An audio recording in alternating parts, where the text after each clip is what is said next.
on se retrouve ce soir dans la soirée Assurenco Cuisine et Connexion. Donc j'avais comme première question, pour vous, comment s'articule la collaboration entre front, middle et back office pour que la promesse du front ne se perde pas dans les tuyaux du back?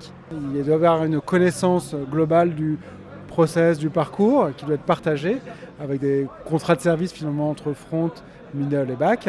Et l'important surtout de toujours garder la place du client au centre pour se poser la question à chaque fois de quelle est ma valeur ajoutée, que ce soit en front, en middle ou en back, qu'est-ce que j'apporte et en quoi ça répond à une attente client.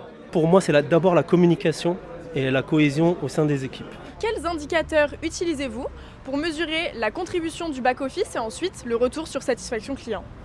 Alors nous, sur les opérations, on est vraiment spécialisé sur la partie exécution de la succession. Et donc on est soumis au délai du régulateur avec le délai PACT et le délai Eckert. Donc un des indicateurs qu'on va mesurer le plus, ce sera le délai.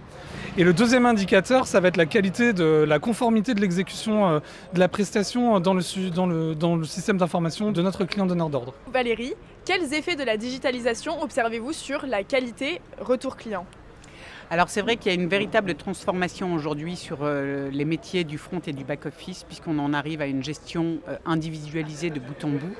Et c'est vrai qu'aujourd'hui, on intègre de plus en plus de solutions basées sur de l'IA qui nous permettent de pouvoir améliorer les parcours. Et d'un autre côté aussi, on augmente nos conseillers qui vont permettre finalement d'avoir aujourd'hui une meilleure vision, une meilleure connaissance des process métiers. Et de ce fait-là, ça nous permet de satisfaire au mieux aujourd'hui non seulement les assurés, mais aussi nos clients assureurs. Quels sont les leviers pour passer d'un back-office exécutant à un back-office à valeur ajoutée? C'est la connaissance de sa valeur ajoutée, de qu'est-ce qu'il fait, en quoi ça répond à une attente du client. C'est cette connaissance-là et surtout de permettre au back-office d'avoir des indicateurs de ce qui se passe en front pour lui permettre de s'améliorer. Aujourd'hui, on est à l'ère de l'intelligence artificielle, donc on ne doit pas voir cela comme une crainte, en avoir peur, mais plutôt comme un outil qui nous aidera à répondre au mieux et encore mieux à l'ensemble de nos clients